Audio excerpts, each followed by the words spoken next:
Hi guys, Dan Spence here again. My daughter just turned 50! Happy birthday! My daughter didn't really want anything. She just wanted to do up her room, so a lot of my money went there, Bought her new bed, chest of drawers, which I'm very proud of her because she has built her chest of drawers by herself, disassembled her own bed by herself, and also built some of this garden furniture. The first time I've had garden furniture, I'm an adult now. I built her bed. So now she's quite happy with her room. Also, I gave her some money. She just had a sleepover with her cousin, so we had a blow your cake on that day. Some snacks arranged in a cupcake tower. Oh, I was feeling creative, so I made this flowers with balloons.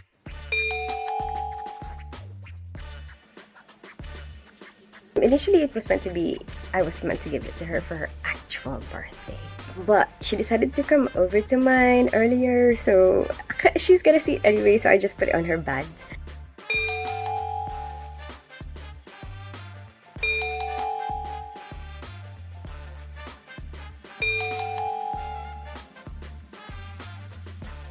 Absolutely loved it. She loves those things, she loves balloons, flowers, and like little surprises like that. I made it myself. I arranged it myself, I decorated it myself. I used some old flower packaging from a flower arrangement that I've received in the past. I bought some balloons. I'm so proud of her. It seems like she's growing strong, independent. And you know what? You know what I've learned from her? She's told me about GM. Do you know what GM is? It means gang members. So there's a lot of gangs going on around here in London. You actually hear a lot of news about stabbing, stuff like that, which is kind of scary. And my daughter had an encounter with this. She told me that while she was walking home from school, a couple of guys came up to her and asked her, "What GM are you with?" And she was like, "I don't do that." So, and then later on they were like, "Empty your pockets," trying to intimidate her. She was like, "But why?" And then they were like, "Empty your pockets." And she's like, "But why?"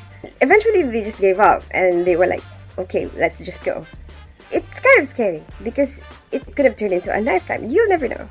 But I'm proud that she didn't get scared. She was brave.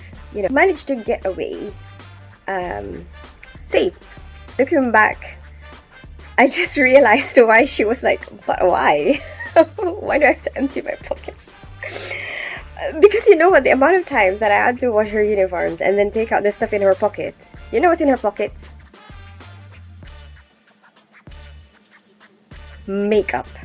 What the hell are they gonna do with my daughter's makeup?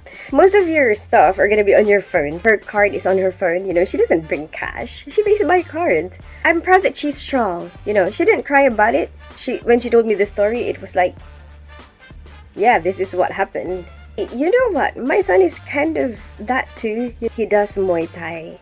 And he would say stuff to me like, when you feel pain, it makes you stronger. Because I'm surrounded by these bloody strong kids, their thought process is like that. They don't cry over little things. I don't cry over little things either, When I was pregnant, bloody hell, my OB-GYN was telling me how, when she was doing my ultrasound, she was telling me how bad my contractions are and how come I am not crying.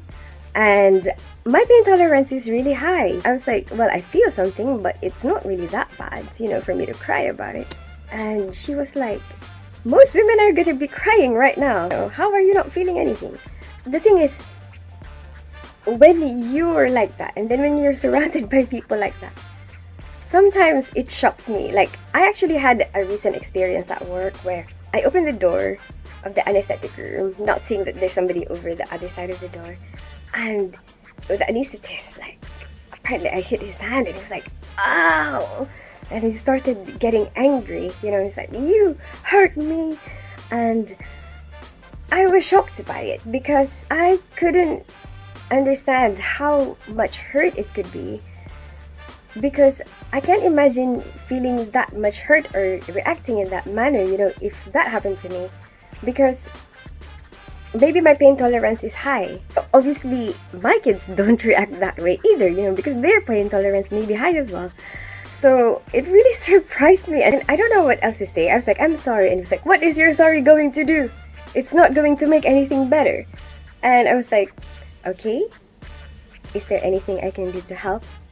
And he was like, you can't do anything. You can't help. You just make everything worse. But I understand.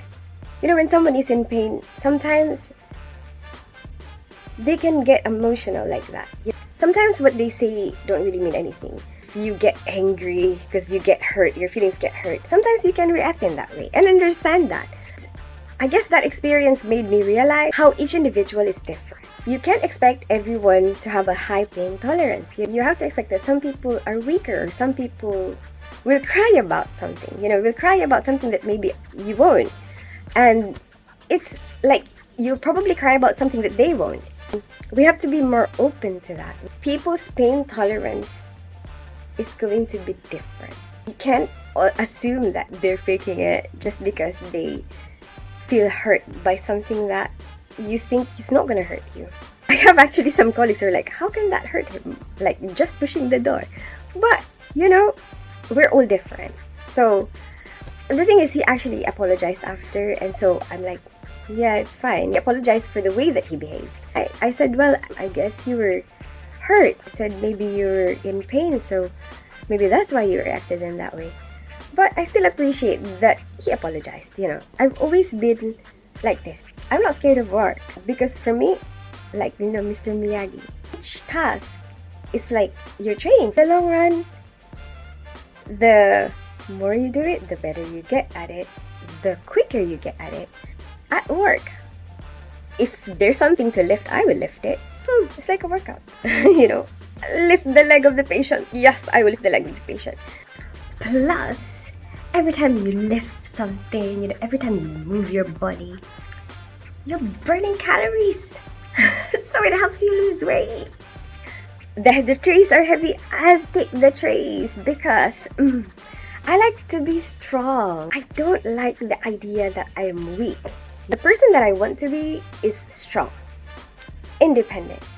Culture at work, where if there's men in the theater, they should be the one to lift stuff.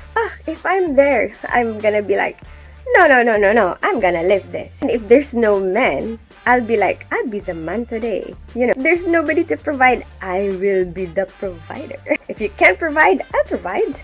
If you can't lift, I'll lift. I'm strong. I like that. That is what I want to be. I think that's the kind of person that I feel is gonna make me proud of myself. Yeah, actually, a lot of people on my life ask me like, why don't you get a maid? And I'm like, first of all, I don't want to spend on it. Number two, I like to be a survivor. I like to know that whatever happens, I will survive. I can take care of myself. I can cook, I can clean, I can do my laundry, I can provide for my family. And at the moment, I am actually in like this mindset where I'm a bit challenged with my endurance. So it's like, I bet you you will get tired before I do. So now, every time they like, shall we bring the patient? I'm like, yeah, bring in the patient. We'll finish it. I think it just depends on what you want to be, What kind of person do you think you will be proud of? And for me, that is the type of person I will be proud of. Whatever it is, you can work towards it and build habit for yourself that will get you there. I hope you like this video. Give it a thumbs up if you like it, check with your friends, and subscribe to my channel. I'm a ninja without a name. Don't fall in love.